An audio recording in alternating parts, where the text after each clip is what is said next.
நிகழ்ச்சிகள் மூலமா நாங்க விழிப்புணர்வு கொடுக்க வந்திருக்கோம். இன்னைக்கு பால் செலவிகிதம் வந்து குறைஞ்சிட்டே வருது. அதுலயும் பெண் குழந்தைகளோட விகிதம் குறைஞ்சிட்டே வருது.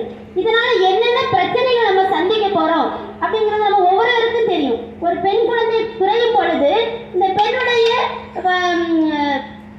பயன்பாடு வந்து அதிகரிக்கிறது. அப்போ ஒரு ஆண் எத்தனை பெண் நம்ம ஒரு ஆண் வந்து தேவையான பெண் நம்மளுக்கு கிடைக்காதனால ஒரு ஒரு பெண்ணாலே வந்து கல்யாணம் பண்ண சூழல். அப்போ பெண்களுக்கான ஒரு போட்டி நடக்குது.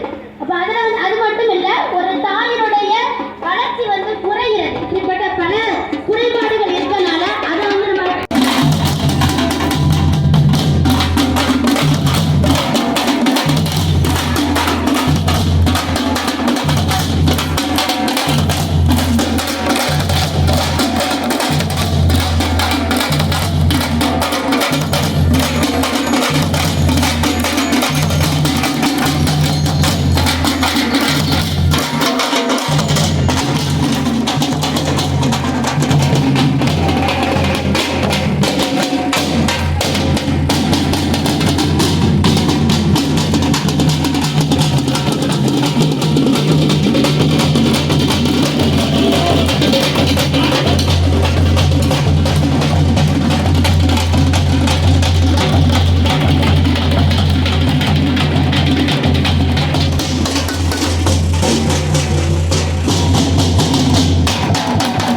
ரொம்ப அழகா பெண் குழந்தைகளுக்கு என்னென்ன திட்டம் இருக்குன்னு சொன்னாங்க.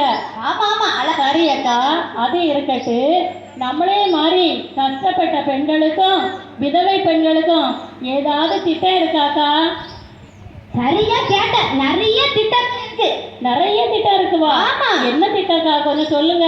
இப்போ அவளுடைய திருமண உதவி திட்டம் இருக்கு, ஆதரவற்ற பெண்களுடைய திருமண உதவி திட்டம் இருக்கு. அப்படியா? ஆமா. அப்புறம் கலப்பு திருமணம் செய்வாங்கல்ல, ஆமா, அவங்க மகளுக்கு உதவி திருமண திட்டம் இருக்கு. ஓ அப்படியா? ஆமா. சரி, இப்படி நிறைய திட்டம் இருக்குது. ஆமா. சரி, நாங்க அதுக்கு என்னக்கா செய்யணும்? இங்க வேற ஒண்ணும் செய்யாண்டா. இப்ப நீங்க விதவை அல்லது ஆதரவற்ற பெண் அப்படிங்கிற ஒரு சான்றிதழை நீங்க வாங்கி வச்சுக்கிடணும். ஓ சரி சரி. நீங்க வாங்கி வச்சுட்டீங்கன்னா அதை தகுந்த முறையில கொண்டு இ-சேவை மையத்துல பதிவு செஞ்சாலே உங்களுக்குள்ள நலத்திட்டங்கள் எல்லாமே வந்து சேரும். சரி, அப்போ அந்த பெண்ணுக்கு எத்தனை வயசுக்கா இருக்கணும்? நல்ல கேள்வி கேட்டிருக்கேன். அப்ப திருமணமாக போகக்கூடிய அந்த பெண்ணுக்கு 18 வயது பூர்த்தி செய்யப்பட்டிருக்கணும். 18 வயசு முடிஞ்சிருக்கணும்.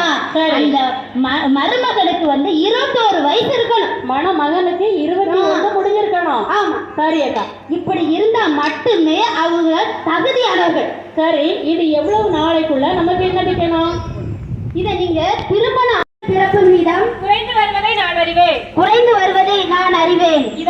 இதனால் பெண் குழந்தைகளை காப்போம், பெண் குழந்தைகளை காப்போம், பெண் குழந்தைகளுக்கு கற்பிப்போம், பெண் குழந்தைகளுக்கு கற்பிப்போம். திட்டத்தின் செயல்பாட்டிற்கும் நடவடிக்கைகளுக்கும் நான் உறுதுணை புரிவேன். கருவில் வளரும் சிசுவின் பாலினத்தை எக்காரணம் கொண்டும் கண்டறியவோ கருக்கொலை செய்யவோ முயல மாட்டேன். நானும் எனது உறவினர்களும் எனது கிராமத்தில் பெண் குழந்தைகள் பிறப்பிற்கும்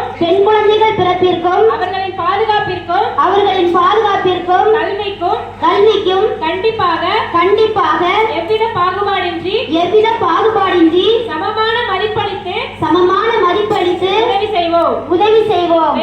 மேலும் குழந்தை திருமணத்தை தடுப்போம். எளிமையான திருமணங்களுக்கு ஆதரவளிப்போம். பெண் குழந்தைகளின் பெருமையை போற்றி எதிர்காலத்தில் பெண் குலம் தலைக்க செய்வோம் என்று உளமாற